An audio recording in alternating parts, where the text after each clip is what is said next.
Good evening and welcome to NTD News. I'm Stephanie Cox. Here are today's top stories. Still no deal on the debt ceiling, just 7 days away from a potential default. Find out where things stand before lawmakers leave town today for the Memorial Day weekend. The longest sentence handed down so far in connection to January 6th. The founder of Oathkeepers gets 18 years in prison. Speaking of January 6th, Bank of America allegedly handed the FBI a list of customers who made transactions in D.C. on and around that date, but the agency reportedly didn't ask them to do it. A big win for an Idaho couple today after the Supreme Court unanimously ruled that the EPA doesn't have the jurisdiction over their property. Their attorney explains the details. House Republicans gained support from the Biden White House on a bill cracking down on illegal fentanyl. Lawmakers are examining so-called loopholes in America's trade policy. One of the policies allows millions of packages to be shipped to the U.S. every day without meaningful inspections.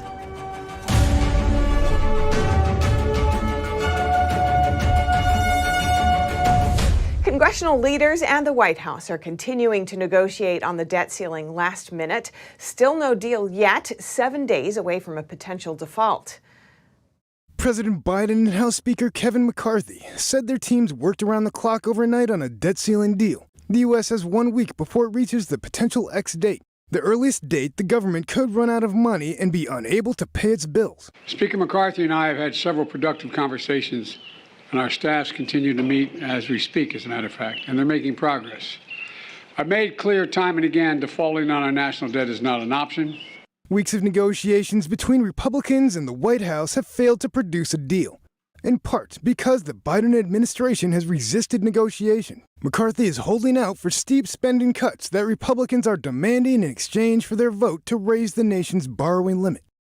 I sat down with the president February 1st. We passed the bill in April, long before they ever set the deadline was June 1st. Republicans have done everything they can. The White House has offered to freeze next year's 2024 spending at current levels, but the Republican leader says that's not enough. Lawmakers are expected to leave town on Thursday for the Memorial Day weekend and not expected back at work until Tuesday. That's just 2 days from the potential X date.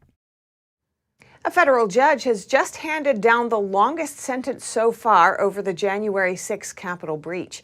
The founder of Oathkeeper, Stewart Rhodes, today got 18 years in prison. Rhodes was convicted of seditious conspiracy in connection to the Capitol breach. He was not in D.C. on the day, but members of his organization were. A U.S. district judge in D.C. handed down the sentence. She addressed Rhodes directly, saying, quote, "What we absolutely cannot have is a group of citizens prepared to take up arms in order to foment a revolution, and that's what you did." Rhodes maintains that he is a political prisoner. And speaking of the Capitol breach, the House Judiciary Committee wants more information on what Bank of America told the FBI.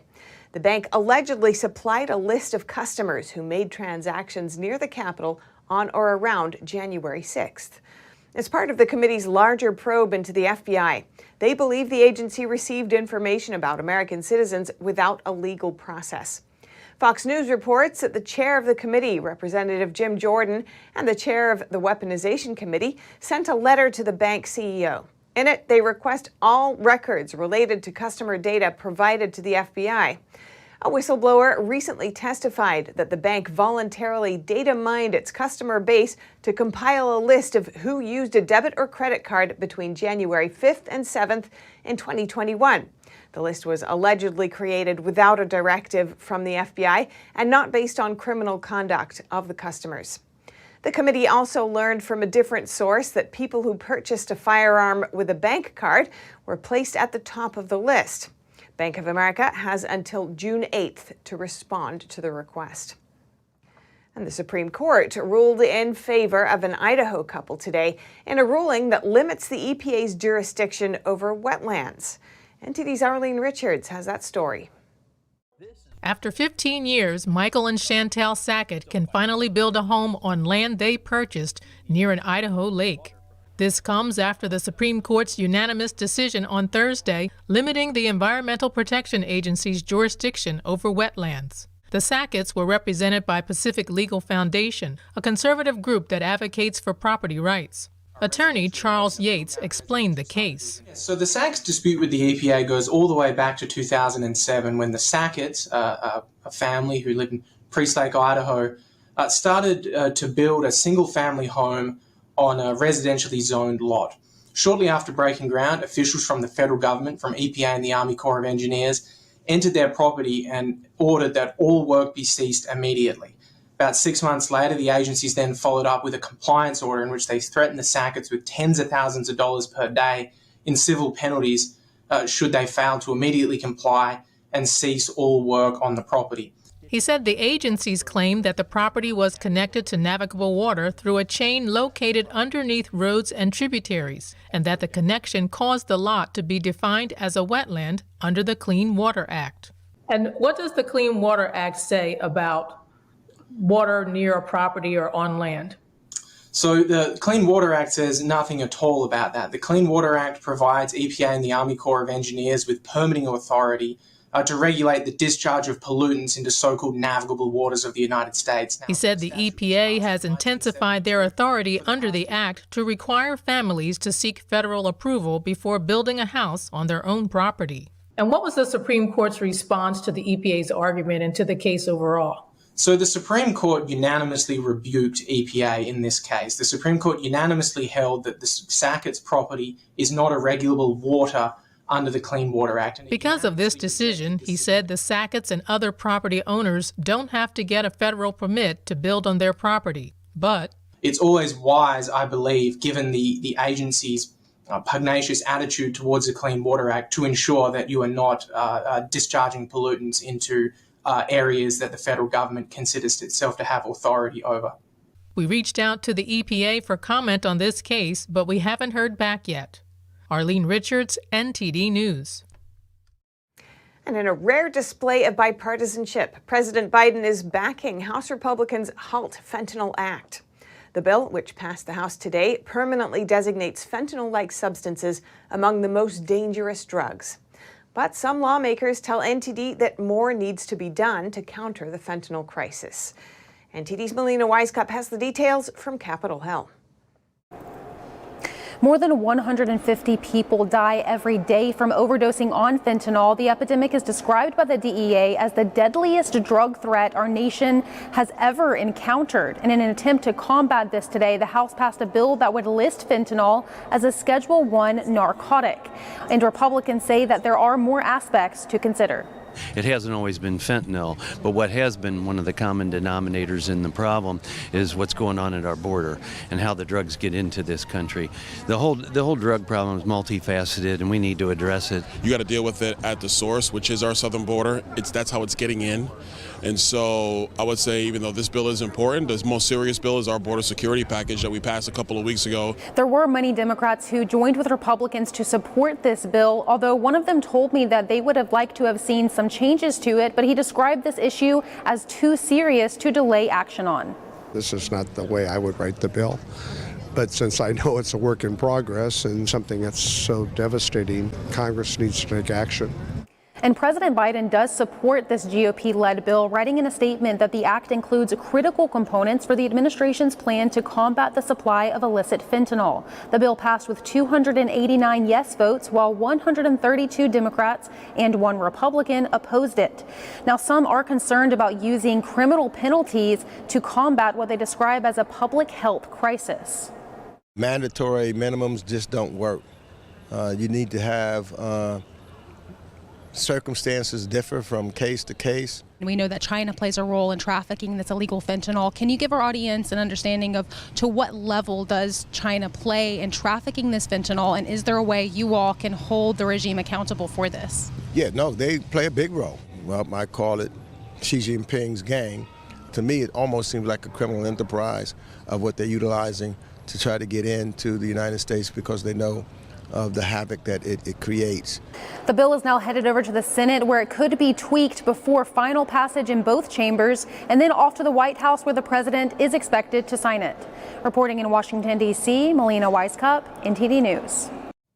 Turning our attention now to a new plan put out by the Biden administration today.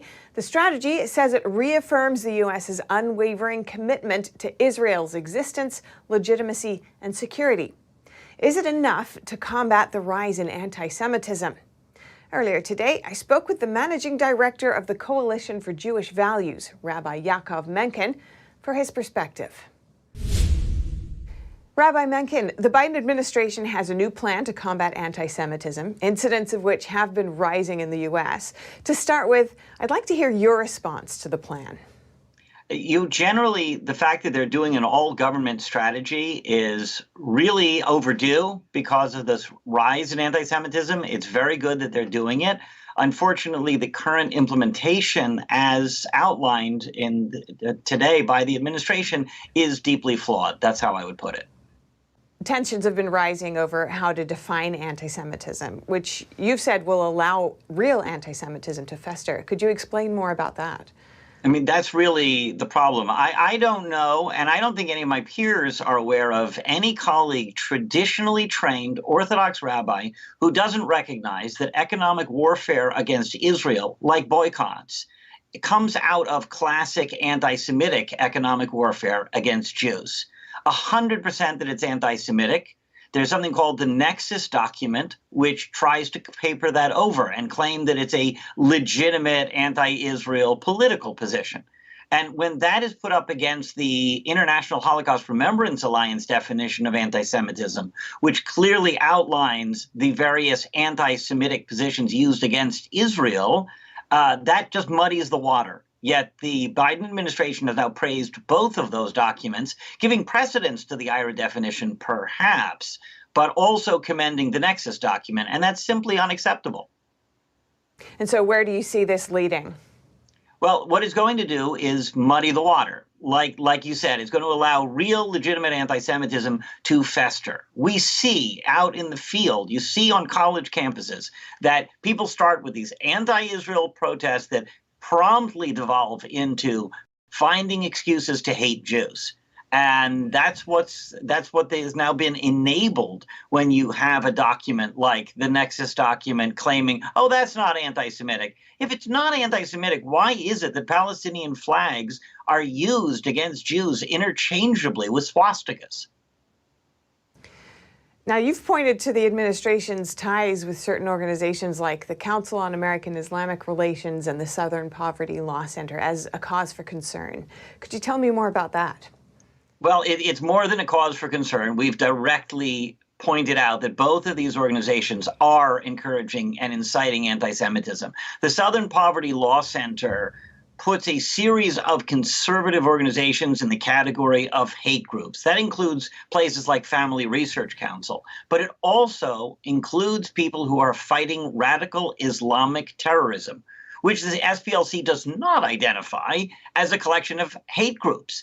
It's amazing because more people have been killed, more Jews have been killed in the last 50 years by radical Islamic terror than any of the various groups that they do specify. So they're masking it, they're covering it over, and they're working together with the Council on American Islamic Relations, which encourages anti-Jewish boycotts and also has backed Hamas and has ties to the Hamas terror organization. It's quite alarming that the Biden administration would list them as partners and not list any Orthodox Jewish organization as a partner in their efforts to combat anti-Semitism. And so what do you think needs to be done from here to effectively address this rise in anti-Semitic incidents? It's actually really simple. There's obviously, when I say that no Orthodox rabbi disagrees with the premise that boycotting Israel is anti-Semitic, it means that there is a collection of expertise there that they should be calling upon. We have millennia of experience fighting anti-Semitism. We were always led by rabbinic guidance. Why are none of those expert, classically trained rabbis being consulted? I don't mean our organization. I don't mean our people. I mean the really senior Orthodox rabbis who guide our community. why are they not getting called upon to help outline what anti-Semitism is and what it is not? Because the other thing you notice is that Orthodox Jews today, like on the streets of New York, for example, are overwhelmingly the preferred targets for random anti-Semitic attacks. That's what the administration could be doing, along with putting real teeth in these regulations and making the definitions very clear. All right, thank you so much. Always great to hear from you, Rabbi Yaakov Menken. Thank you. Really appreciate this opportunity. Up next, Florida Governor Ron DeSantis signing an election reform bill into law while announcing his candidacy for president. A clarification to one law will make it easier for him to run. And Target loses $9 billion of value in a week following calls for a boycott over the company's LGBT kids clothing. We'll have analysis for you after the break.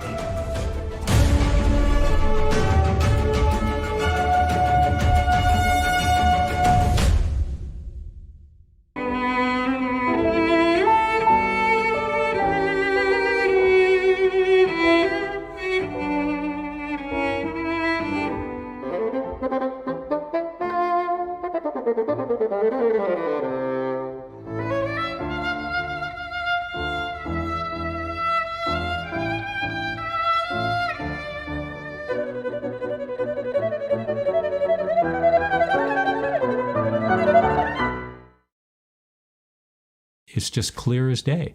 The media, whether it's broadcast, cable, or print media, has become extremely biased. And I started looking online for alternative ways to get information. And I saw an ad for a free trial.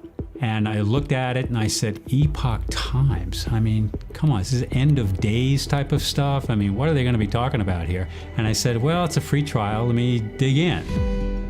Is it giving me both sides? Is it giving me an objective point of view here? I have looked for opportunities to see where they might be biased, and I don't find it. It has given me a level of trust in media that I didn't think I'd ever get back. I love the Epoch Times because it has renewed my faith in the idea that a reliable, responsible, non-biased source of information is available. And I can say that I love it because of that. We're becoming more and more urban. We lose our connection with nature.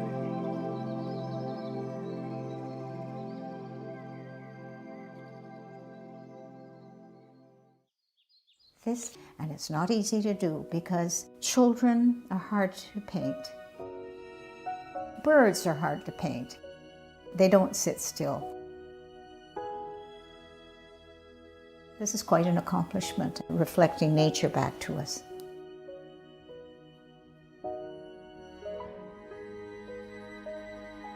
It's just a pure, natural painting.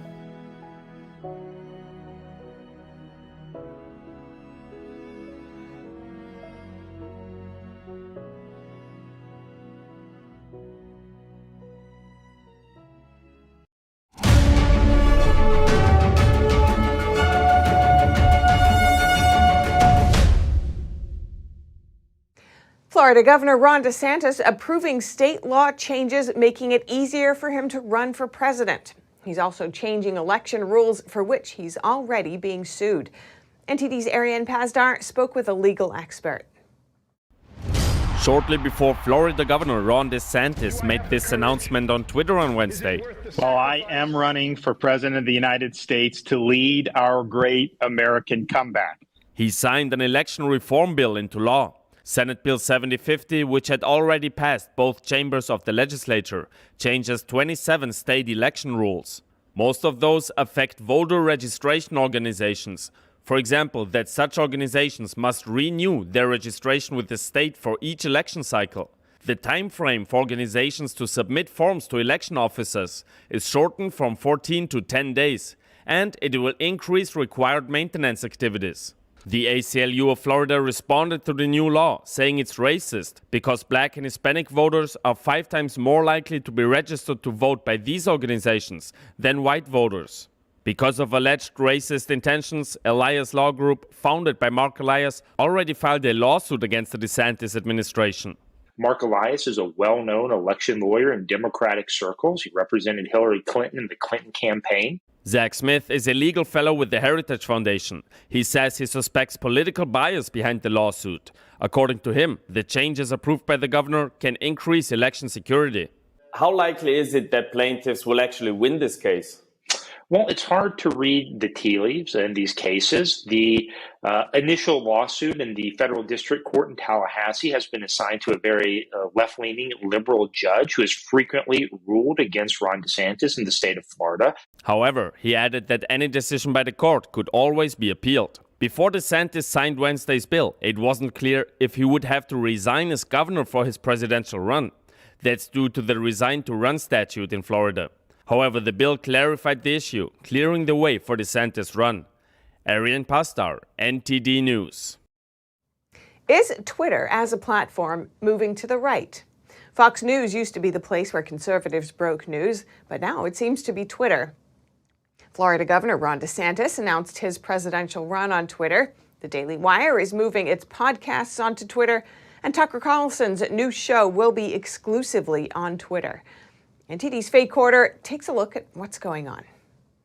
Is Twitter as a platform moving to the right? Many say it is. Ron DeSantis formally announced he's running for president on Twitter instead of on Fox News. And he did it in a conversation with Elon Musk. Conservative news site The Daily Wire has announced it's going to stream all its shows on Twitter starting May 30th. It calls Twitter the largest free speech platform in the world. And Tucker Carlson is launching his new show on Twitter. I don't think it's correct that Twitter's leaning towards the right or making some sudden move to the right. It's just that there's now an equalization of voices on the left and the right. Andrew Selepak is a social media professor at the University of Florida. He says that before Musk took over, Twitter's former executives were shadow banning and throttling down conservative content. After Musk took over and basically removed those restrictions, those voices that hadn't been being heard during COVID and were limited by the executives and the people at Twitter suddenly exploded onto the platform. Selepak says it makes sense for Carlson to launch his show on Twitter because he has a non-compete agreement with Fox News. He says it makes sense for the Daily Wire to use Twitter more to reach out to more of an audience. Selepak also says it makes sense for Musk to be part of Ron DeSantis' announcement. Selepak believes Musk is looking for an alternative to Biden and Trump. They're just saying, hey, listen, we're going to be a free, open exchange of ideas, and you're going to have to, if you're not comfortable with that, then fine. Joe Carrison is the chief marketing officer of Carrison PPC. He says that it makes sense for a free market of ideas to exist somewhere, and that just because this has attracted right-wing personalities, that doesn't mean the platform itself is moving to the right. Faye Quarter, NTD News. Target's market value is down $9 billion from where it was about a week ago when calls for a boycott erupted on social media. The controversy? Items in the company's Pride collection, which included LGBT-themed products for children as young as infants. To discuss this and more, earlier today I spoke with Will Hild for his analysis. He's the executive director of the nation's oldest consumer protection agency, Consumers Research. Let's see that now. Well, Target is pulling some stock from its Pride collection, citing backlash over those products, some of which are aimed at children, and they're associated with a designer who's known for using satanic imagery, which the designer says Target is fully aware of. To begin, I'd like to get your reaction. How do you see this? Well, I think it's yet another example of a major corporation that has a huge retail face and footprint, who's been listening to the wrong voices within their own company. Often we see these corporations, as they've built out their so-called DEI departments, diversity, equity, inclusion, really focusing more on weird political pet projects and not serving their customers. The average Target customer does not want to see their children targeted by LGBTQ propaganda when they go in to simply buy a T-shirt. And I think Target is finding out the hard way. It does seem to be part of a trend. We're looking also at Bud Light's profits, which are in decline weeks into its transgender controversy. And now it's reportedly offering some of its products for free with a rebate in some states. And the North Face has just come out with an ad featuring a man in drag. So do you expect more pushback from consumers on brands that they feel they don't align with? Yeah, I think what we're seeing here is the dam is finally breaking on the reservoir of frustration that consumers have with these brands who ostensibly are supposed to be serving them with high quality goods and services, and instead feel it's their position to preach to them about far left, bizarre, frankly, political issues. And we've seen this, this is a trend that has been on the increase, but I think what's changed, especially with the Bud Light controversy, is that consumers have finally just had it. And without any individual person leading any charge for a boycott, you're seeing it happen in a decentralized manner. You're seeing it with Bud Light. You're seeing it with Target. And I think you could see it with North Face, too. Target CEO last week defended woke companies as making good business decisions, saying that it's the right thing to do for society and great for branding, saying that it helps drive sales. How do you see the ESG program fitting into all of this? Well, certainly that assertion by that CEO is demonstrably false. We've seen these companies, as they faltered in these spaces, lose out on sales, and it's been bad for their bottom line. I think what consumers need to understand is that this isn't always an organic decision by a lot of the members of the C-suite. You have two major influences that are pushing these corporations in that direction. The first is coming from above. These are the large asset managers like BlackRock and State Street and Vanguard who use ESG metrics to push and bully corporate America into basically becoming a political utility for the far left or for the Democratic Party. The second is these DEI departments that I spoke about earlier, whose really only purpose is to push these companies in political directions. They don't really contribute to the company's bottom line. They soak up a bunch of resources. And again, they sit there and really their main job is to sort of lobby the company internally to take very divisive stances and put out very divisive products that don't serve their customer base. And what do you think needs to happen in order to move this issue forward toward better representation? You mentioned that it's an organic process so far.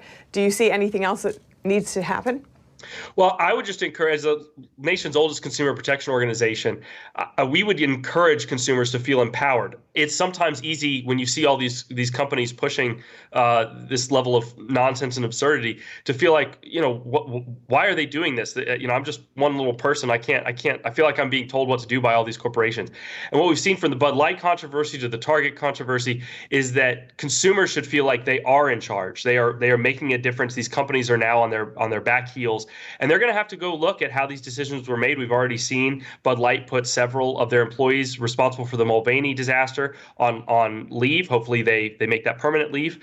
And so I would just say consumers should find ways to get engaged, and they should very much make their voice heard, not just by simply not buying the product, but also by specifically communicating with the with the corporations in the form of phone calls to their customer service line and to emails. It may seem like that doesn't do a lot, but these corporations spend millions upon millions of dollars a year trying to maintain their positive brand identification. And when you send a message that they have harmed that, it does make a difference. Will Held, thank you so much. Always great to speak with you. Thanks for having me. Lawmakers are trying to figure out ways to improve America's trade policy. They want to make sure the U.S. isn't importing goods that use forced labor, and also to close the so-called loopholes that allow certain packages to bypass meaningful inspections. NTD's Jason Perry has that story.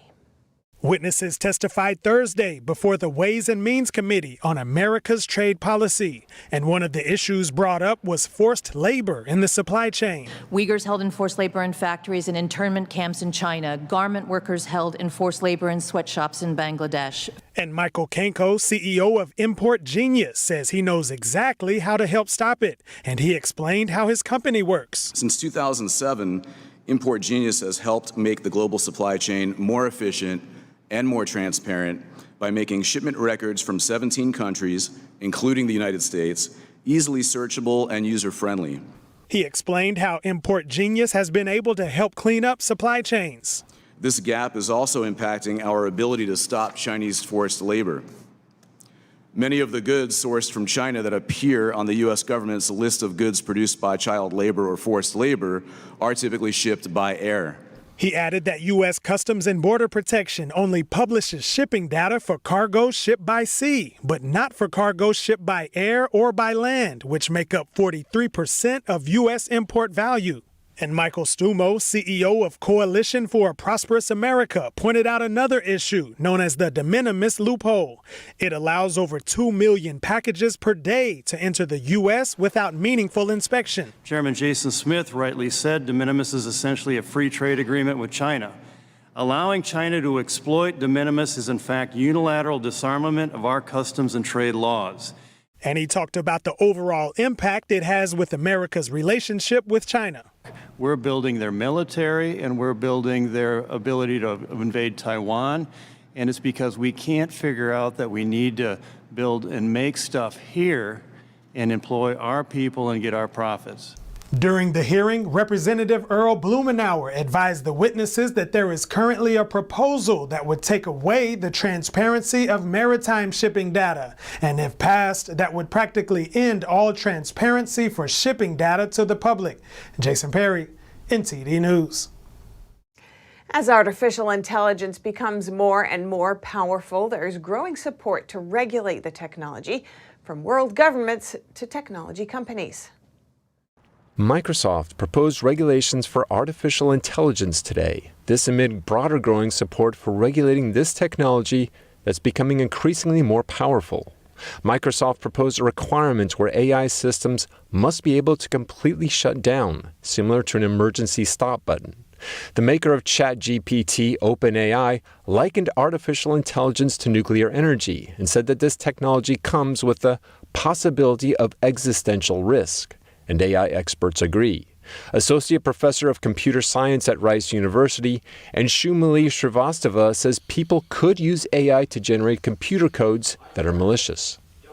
There is a theoretical possibility that the codes that are generated by these AI could be malicious and could get access to the airline control system, the traffic control system. It could also lead to an existential threat. The OpenAI team said that superintelligence will be more powerful than other technologies humanity has to contend with. But currently a more immediate concern with AI is misinformation. That's according to Aaron Rafferty, CEO of tech company Standard DAO. There was an image, actually a couple images that we saw go up on Twitter and just online where you see President Trump and you also see in a parallel image President Biden, and they're being arrested in New York City in the public square, and it's very realistic. In the future, we're going to be able to see a number of different ways that AI potentially being able to control the sentiment of people. Meanwhile, the Biden administration is also looking to develop a national AI strategy, but the question remains, how exactly do you regulate artificial intelligence?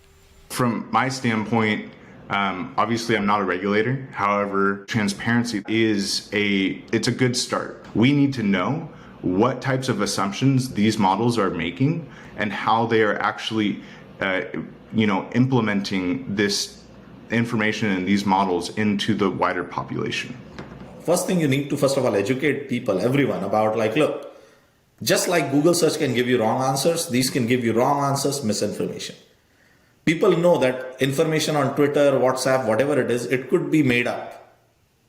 People need to be aware the information can be made up and it could be made up every minute.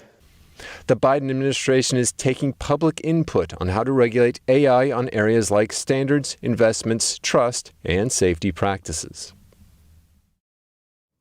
Coming up, Russia is storing nuclear weapons outside of its border. And the Wagner Group is pulling troops out of an eastern Ukrainian city, which they just said they conquered. And much of the world may consider the pandemic a thing of the past, but China isn't quite there yet. The country is bracing for yet another round of infections, an estimated 65 million per week when the wave is expected this summer. That and more after the break.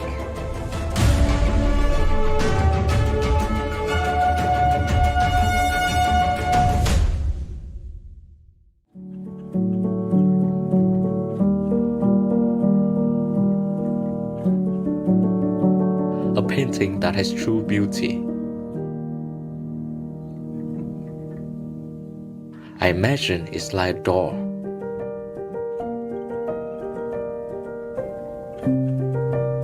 The artist holds the key to open the door.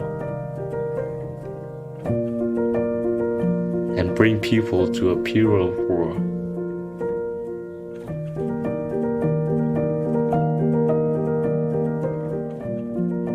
A world where people are more compassionate.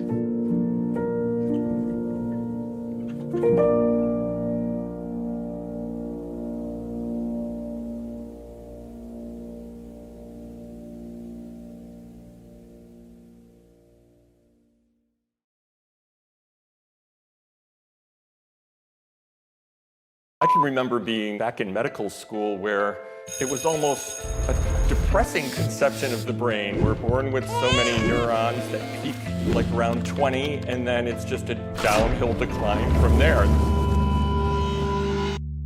But today, we are going to debunk this old way of thinking and use a new technology called the functional MRI PET scanner to show that the brain can be rewired to function much better. Caused an almost immediate change, and by better, I mean improved focus, longer attention span, better mood, decreased risk of developing dementia, and an overall better life.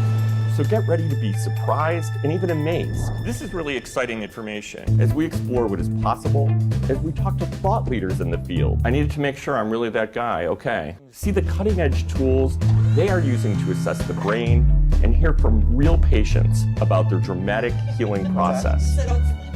That's good. Stay tuned to get 2 rolls of alien tape free. You wouldn't stick your mother-in-law on the wall, but you could with alien tape. It just sticks. Just peel and stick to make anything stay in place quick. Brick, pavers, marble, tile, plastic, even leather. Nothing works better than alien tape. You wouldn't stick your fishbowl on a moving car, but you could with alien tape. The secret is nano-stick technology that grabs and locks on to secure one side of the surface to the other. Alien tape secures in seconds, then twist, pull, and rinse to reuse. Call or go online to get your first roll of alien tape for just $19.99, plus shipping and processing. But to make this deal really stick, we'll give you 2 more rolls absolutely free. You get 3 rolls of alien tape for one low price. Order now.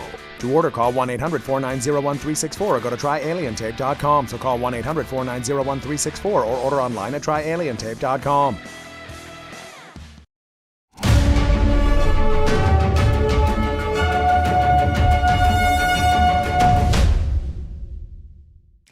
All eyes are back on Russia. The nation is now storing nuclear weapons outside its borders. Meanwhile, a Russian paramilitary group begins to withdraw forces out of a Ukrainian city it recently conquered. NTD's Sam Wang brings us the latest update. Russian weapons are making their ways to Belarus. On Thursday, Russia signed a deal with its neighboring ally, deploying tactical nuclear warheads to a foreign territory for the first time since the fall of the Soviet Union in 1991. The Belarusian president said that the weapons transfer was already underway. The U.S. has condemned the arrangement but said that it won't be adjusting its nuclear posture in response. As we have made clear, the use of chemical, biological, or nuclear weapons in this conflict would be met with severe consequences. But in response to this report, I will just add we have seen no reason to adjust our strategic nuclear posture or any indications that Russia is preparing to use a nuclear weapon. Russian President Vladimir Putin stated that the U.S. and its allies have been waging a proxy war against Russia since the beginning of its invasion of Ukraine. As of now, Russia's stockpile of tactical nuclear weapons outnumbers that of the U.S. and NATO. And the United States believe that Russia has around 2,000 fully functioning warheads in its inventory. Meanwhile, Russia's Wagner paramilitary group is withdrawing troops out of the eastern Ukrainian city of Bakhmut. This comes just 5 days after the group declared it had complete control over the region. We are pulling units out of Bakhmut. It's 5 a.m. May 25th. Before June 1st, most units will be relocated to the rear camps. After 10 months of intense fighting, the city is officially in the hands of Russia. But the Wagner commander said that his men are exhausted and will be handing the region over to regular Russian troops whose manpower is already stretched. Wagner is now exchanging prisoner of war with Ukraine. Drone footage shows men in uniform being passed from one side to the other in an unidentified location. Ukraine says to secure the release of 106 captured soldiers. The capture of Bakhmut may score a significant victory for the Kremlin, but much uncertainty lies ahead as Ukrainian forces advance closer to the city's outskirts and prepare for a counteroffensive that could start at any given moment. Sam Wang, NTD News, New York. And the U.S. is monitoring the next big wave of COVID-19 infections in China. It's expected to peak in June. A top Chinese epidemiologist predicts over 60 million will catch it per week in June. NTD's Juliette Song has that story. 65 million COVID-19 infections in China per week. That's what a top Chinese expert says could happen this June. Zhou Nanshan is the lead scientist at China's National Health Commission. Speaking at a biotech forum in China on Monday, Zhong said the upcoming wave of infections is already on the rise. He noted infections could hit 40 million per week by the end of this May, adding the new wave is driven by the new XBB variants of Omicron. To cope with the situation, Zhong said authorities are preparing new vaccines that target the XBB variant. 2 of them already have initial approval, and 3 more are expected to be greenlit soon, though he didn't give details. Reacting to the news, a resident living in China told NTD that people fear harsh lockdowns more than actual infection. People are really afraid of COVID-19 lockdowns. They're less afraid of everything else. Stores closed their doors in droves during previous lockdowns. Beijing implemented severe lockdown measures after the CCP virus, which causes COVID-19, hit the country. The lockdowns sent China's economy reeling. Factories halted production. Businesses closed doors. Residents were banned from leaving their homes. The situation came to a head when a fire broke out in China's western Xinjiang region last year, killing 10 people. First responders were unable to reach the blaze due to blockades meant to keep residents inside. The tragedy sparked anger across China. Protests broke out around the country over Beijing's lockdown measures. Some protesters asked the Chinese Communist Party to step down.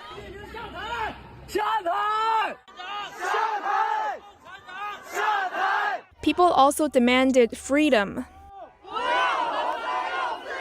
Following the protests, Beijing lifted the lockdown measures and reopened its border.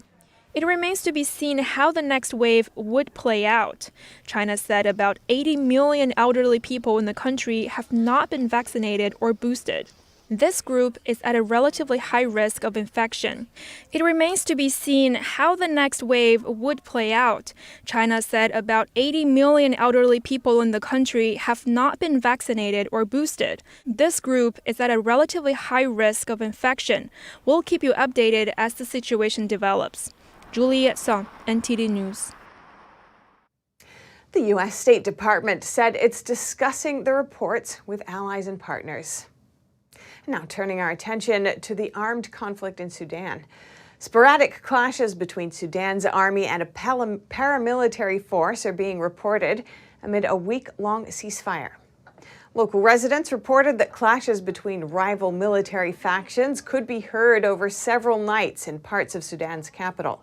The U.S. State Department confirmed today that it had detected possible breaches in the ceasefire, observing the use of artillery, military aircraft, and drones. The U.S. and Saudi Arabia helped mediate the ceasefire deal, which came after 5 weeks of intense warfare. The ceasefire was designed to allow for the delivery of aid and lay the groundwork for a more lasting truce. The fighting rose from a power struggle between Sudan's army and the paramilitary Rapid Support Forces. The conflict has forced more than 1 million people to flee the country. And coming up, earning a 6-figure income would likely be more than enough for most families of 3, but in a handful of cities, you could still be broke even if you made $100,000 a year. And across the world on Mount Everest, a local guide has cheated death more times than anyone in recorded history. His feat and more when we return.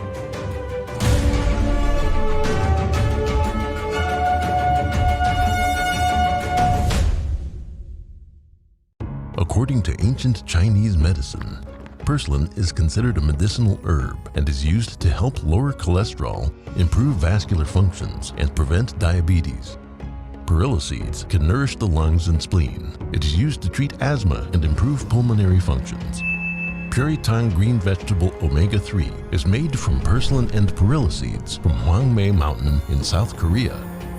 It contains over 90% of omega-3, 6, 7, and 9. the highest concentration possible without chemical additives. The soft gel is made of natural seaweed. It is 100% organic and vegan. Both adults and children can take it with peace of mind. Ancient recipes were passed down from heaven to bring prosperity and longevity. Puritang green vegetable omega-3. We have to put down the damn cell phones, and we have to stop this, and we have to recreate bonds. Even professors, they seem to be very excited about all this Twitter nonsense. It's just unbelievable. That does not add any value. But the thing is, we don't have the impression at all to be sailing against wind, right? Because we are sailing, in the right direction. We have to stop considering human beings as economic units or mechanized components of a mechanized system. You were the king, and now the very same guys, they look at you at a piece of dirt, let's say. But it will no longer be led by gang leaders such as Stalin and Hitler. It will be led by dull bureaucrats and technocrats.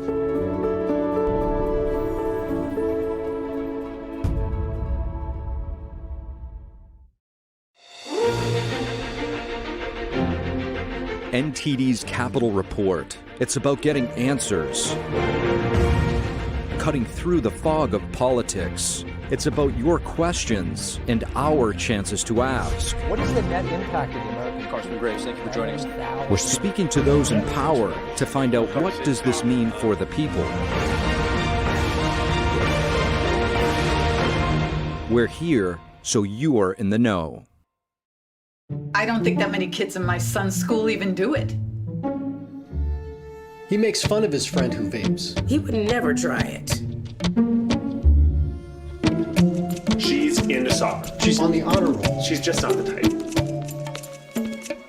No way. No way. No way. No way, my kid would never vape. Get your head out of the cloud. Today, nearly 8,000 kids will start vaping. Maybe even yours. Learn about the dangers at talkaboutvaping.org.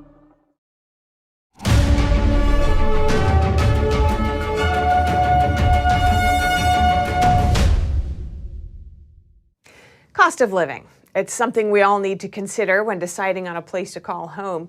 But there are 16 major cities in the country where earning $100,000 annually still won't be enough to get by for a family of 3. And California is home to half of them. In 8 California cities, you can earn $100,000 and still be broke. That's according to a study by LendingTree, a national loan company.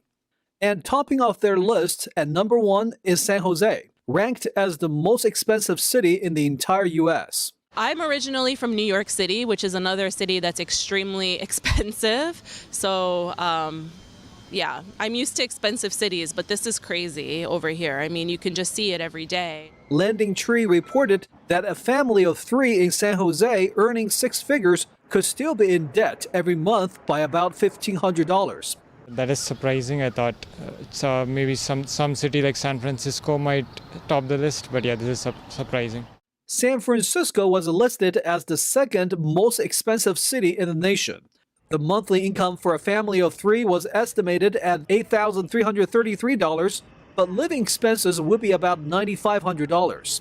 The survey sourced data from the U.S. Census Bureau to predict the cost of living. This includes transportation, childcare, rent, vehicle costs, travel expenses, healthcare, food, taxes, and more. The survey also assumed the family put away $500 each month in savings. For sure, tech. I think that is the reason that this whole area is extremely expensive, just because of all the tech jobs that are in this area, and people are greedy and they try to get as much money as possible, and then normal everyday people can't afford to live here. Other California cities making the top 16 list were Riverside, Sacramento, and Stockton. Additional cities mentioned include San Diego, Los Angeles, Oxnard, north of Malibu, and Honolulu in Hawaii. And now for your sports news, here's NTD's Dave Martin with a look at next week's French Open. That's right, Steph. The draw for the French Open was revealed today, and the tournament favorites, Novak Djokovic, who's the only current player besides Rafael Nadal to win this clay court event more than once, and newly number one ranked Carlos Alcaraz will be in the same half, meaning if the two win out, they'd meet in the semifinals. The 20-year-old Alcaraz replaced Djokovic at the top of the rankings this week on the heels of his sparkling 30-3 record in 2023. Alcaraz has never been past the quarterfinals at Roland Garros, though a year ago he became the first player ever to beat both Djokovic and Nadal at a clay court tournament when he won the Madrid Open last May. Now noticeably absent from the tournament is the 14-time winner Nadal, whose hip injuries suffered in January at the Australian Open has kept him sidelined. And in mountain climbing news, a 53-year-old Mount Everest guide summited the world's largest mountain for a record 28th time on Tuesday. Nepalese Sherpa Kemi Rita first reached the peak back in 1994 and has done so nearly every year since, and he says he has no plans to stop. Now, the mountain was first summited in 1953 by New Zealander Edmund Hillary and Sherpa guide Tenzing Norgay, and since then thousands more have reached the peak.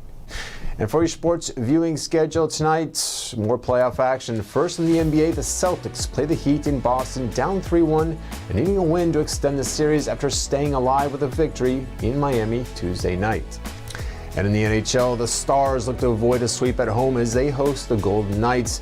Vegas, meanwhile, is a win away from the Stanley Cup Finals matchup with Florida as the Panthers completed their sweep of Carolina last night with a 4-3 win. And finally, for you baseball fans, just 6 games on, but that includes a Braves-Phillies game in Atlanta and a matchup of the last 2 National League pennant winners. And that's it for your sports news today. Steph, back to you. Thanks, Dave. And lastly, a rooftop yoga class is taking place in the most elevated sky deck in the Western Hemisphere, as being booked weeks in advance. Here's NTD's Sue Biamba with more. Tickets for the sky-high yoga class, 100 stories above Manhattan, are selling out weeks in advance. I think it works because it's extremely unique. You get this amazing location in New York, a phenomenal view of the city, and you get to spend an hour up there having time to yourself and practicing yoga. The yoga on an open-air rooftop began during the COVID-19 pandemic. This is a tradition that really, I think, helped get us through the pandemic in New York City, and it's something that we wake up early for every Wednesday and look forward to every week. Equinox Gyms hosts sky-high yoga on the observation deck at 30 Hudson Yards every Wednesday morning in the spring and summer. Yoga enthusiasts pay $60 each and gather 1,100 feet in the air to practice yoga as the sun rises over the Manhattan skyline. I think it was very calming. It was a nice way to kind of break away and set the intention for the morning and kind of focus on, what are my intentions for the day and kind of experiencing, what my day will look like. It's very beautiful. You really feel like you're on top of the world and you feel all this powerful energy, like you're really high in the air and you feel very strong and powerful and inspired that you live in this big city and there are so many possibilities and it's like everything is possible. At 100 stories high, the developers say it's the most elevated sky deck in the Western Hemisphere. And if you have any news tips or feedback for our show, you can email us at eveningnews@ntd.com. That's all for today's news. Thanks for tuning in. I'm Stephanie Cox. Good night.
Thanks for watching us on YouTube. Did you know YouTube only keeps selective videos on its platform? So if you want to make sure you get the full picture, just subscribe to our newsletter.